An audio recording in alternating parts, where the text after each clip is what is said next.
Gálatas capítulo 3. Gálatas, qué torpes son. ¿Quién los ha seducido?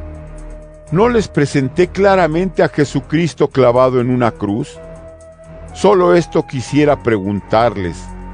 ¿Recibieron ustedes el Espíritu por haber cumplido la ley o por haber aceptado la fe? Son tan torpes que, después de haber comenzado confiando en el Espíritu, ¿terminan ahora confiando en sus propias fuerzas? ¿Quedarán desperdiciados tantos dones? Porque de hecho quedarían desperdiciados. ¿Acaso cuando Dios les comunica el Espíritu y realiza prodigios entre ustedes, lo hace porque han cumplido la ley y no más bien porque han aceptado la fe? Ahí tienen el ejemplo de Abraham. Creyó a Dios y se le tuvo en cuenta para obtener la justificación.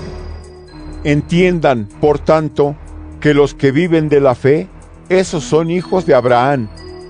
La Escritura, previendo que Dios haría justos a los paganos por medio de la fe, predijo a Abraham esta buena nueva: por medio de ti serán bendecidas todas las naciones.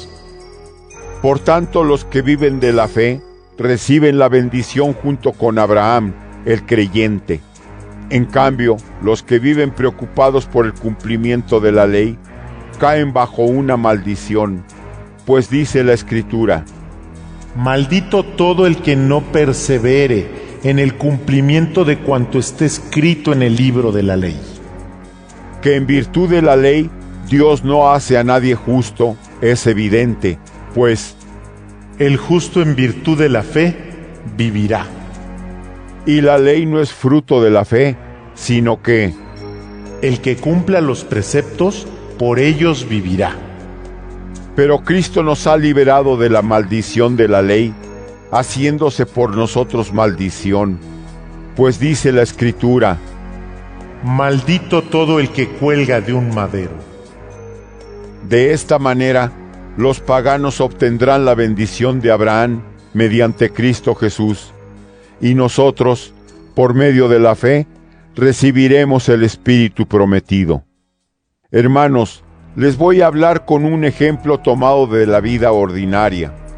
Aunque se trate de algo humano, nadie puede anular o modificar un pacto debidamente concluido. Pues bien, las promesas fueron hechas a Abraham y a su descendencia. No se dice «y a tus descendientes», como si fueran muchos, sino «y a tu descendencia», refiriéndose a uno solo, es decir, a Cristo. Y digo yo lo siguiente: un pacto debidamente confirmado por Dios no puede ser anulado por una ley dada 430 años después, invalidando así la promesa. Pues si la herencia dependiera de la ley, ya no dependería de la promesa. En cuanto a Abraham, Dios le concedió la herencia gratuitamente por medio de una promesa. Entonces, ¿para qué se dio la ley? Promulgada por ángeles, con Moisés como mediador, fue añadida para indicar lo que era pecado, hasta que llegara la descendencia a quien fue hecha la promesa. Ahora bien, el mediador no lo es de uno solo, y Dios es uno solo. ¿Está entonces la ley contra las promesas divinas? De ninguna manera. Si se hubiera dado una ley capaz de dar vida, sí procedería la justificación del cumplimiento de la ley. Pero la Escritura presenta todas las cosas bajo el dominio del pecado, para que la promesa hecha a los creyentes se cumpla por medio de la fe en Jesucristo. Antes que llegara la fe, éramos prisioneros de la ley y esperábamos encarcelados que se manifestara la fe. La ley nos sirvió de acompañante para conducirnos a Cristo y así ser justificados por medio de la fe. Pero al llegar la fe, ya no necesitamos acompañante.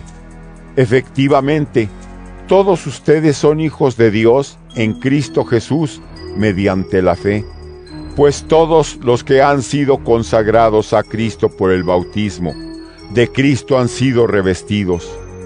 Ya no hay distinción entre judío o no judío, entre esclavo o libre, entre varón o mujer, porque todos ustedes son uno en Cristo Jesús.